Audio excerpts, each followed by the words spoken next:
வணக்கம் மக்களே, இது உங்கள் தியாகேஷ். உண்மையை பேசும், ஸ்ட்ரைட்டாக பேசும், எந்த ஃபில்டரும் இல்லை. ஏப்ரல் 23 தமிழ்நாடு எலெக்ஷன் வருது. எல்லோரும் ஓட்டு போட ரெடியாக இருப்பீங்கன்னு சொல்லி நினைக்கிறேன். இந்த டைமில் ஒரு ஹானஸ்டான கொஷின் உங்ககிட்ட கேட்கட்டுமா? கரண்ட் கவர்மெண்ட்னால நீங்கள் ஹாப்பியாக இருக்கீங்களா, இல்லை அட்ஜஸ்ட் பண்ணிகிட்ருக்கீங்களா? நான் கேட்ட வரைக்கும் மெனி பீப்புள் என்ன சொல்கிறாங்கன்னா, அவங்க அட்ஜஸ்ட் பண்ணிகிட்ருக்காங்க. ஏன்னா எந்த இளைஞர்களுக்கும் ஒரு க்ரோத்து கிடையாது, ஆப்பர்ச்சுனிட்டி கிடையாது இந்த கவர்மெண்ட்னால். அதனால தான் இப்போது பீப்புள் புது சேஞ்ச் வேணும்னு சொல்லி நினைக்கிறாங்க.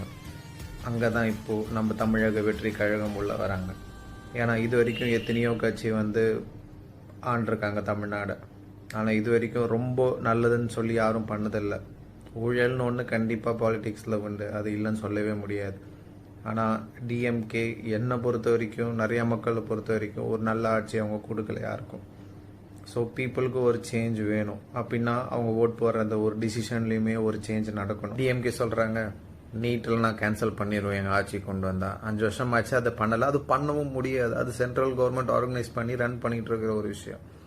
அதை ஒரு ஸ்டேட் கவர்மெண்ட் நினச்சாலும் மாற்ற முடியாது. ஒரு பொய்யான வாக்குறுதியை அவங்க கொடுத்து மக்களை ஏமாற்றிட்டு இருக்காங்க, நம்மளே ஏமாந்துட்டு இருக்கோம். அவங்க கேன்சல் பண்ணுவோன்னு சொல்லி அதுக்கு நீங்கள் கொஸ்டின் ரைஸ் பண்ணி பாருங்கள், ஏன் இது வரைக்கும் கேன்சல் பண்ணலன்னு.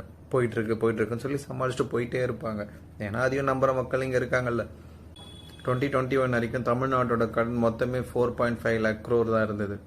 ஆனால் நம்ம ஸ்டாலின் சார் வெறும் 5 வருஷத்தில் 9.5 lakh crore ஆயிருக்கு. அது எப்படி? இது ஒரு பெரிய சாதனை தான் ஆக்சுவலாக சொல்ல போனால்.